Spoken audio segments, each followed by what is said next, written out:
Hill with the Orange County Register, and welcome to OCN2 for Tuesday, February 17th.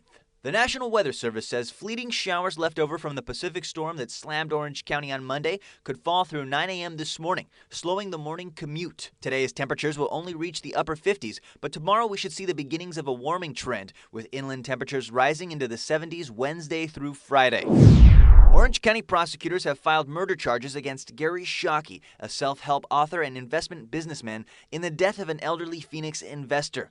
Prosecutors allege 46-year-old Shockey convinced 71-year-old Robert Vendrick to invest in a venture involving the development of software for the federal government. Vendrick wired $100,000 to a bank account for Shockey, then flew to Orange County believing he was to meet with federal agents about the project. When Vendrick arrived in Orange County, Shockey bought a boat and sailed the victim out of Dana Point Harbor, and Vendrick went missing. Prosecutors think Shockey killed Vendrick and disposed of his body.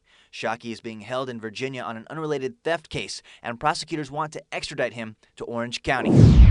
A Fullerton man was shot at 3 times and hit once in the leg after standing up to a thug who tried to steal his video camera. Traffic engineer Narasimha Murthy was in Los Angeles videoing traffic signals in a bid for a school traffic study when he was approached by a man who tried to snatch his camera. Murthy said he recalled a recent article he had read about a man who had stood up to a thug and said if people are going to create change, they have to confront violence and street terrorism.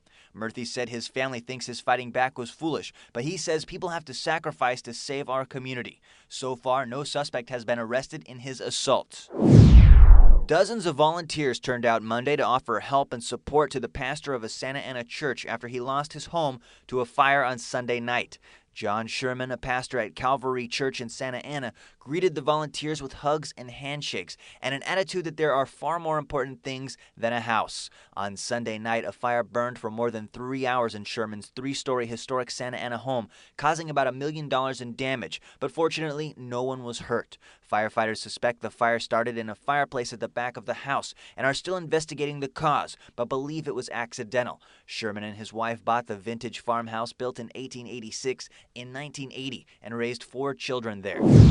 And despite rain and cold weather, more than 100 people turned out Monday evening to seek divine help for the Capistrano Unified School District during the budget crisis. At an elementary school in Ladera Ranch, parents, ministers, and students joined to sing worship songs and pray for education leaders and for funding during the district's financial difficulties. Capistrano Unified officials are bracing for an anticipated $24.5 million shortfall in the 2008-2009 school year and a projected $32 million deficit next year.